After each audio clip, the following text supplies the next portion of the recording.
एका छोट्याशा गावात चिंटू नावाचा गोड आणि खट्टाळ मुलगा राहत होता.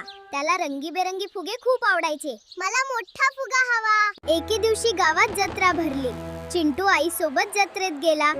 आई, तो सोनेरी फुगा बघ, किती सुंदर आहे. मला आईस्क्रीम हवं. वा, खरंच जादू आहे. मला खेळणी हवी. चिंटू, अभ्यास कर बाळा. कशाला? माझ्याकडे जादू आहे. मला खूप सगळ्या गोष्टी हव्यात. फुगा फुटला. आणि सगळी जादू संपली. बाळा, मेहनतीने मिळवलेला आनंदच खरा असतो. चिंटूला आपली चूक कळली. त्याने मेहनत करायला सुरुवात केली.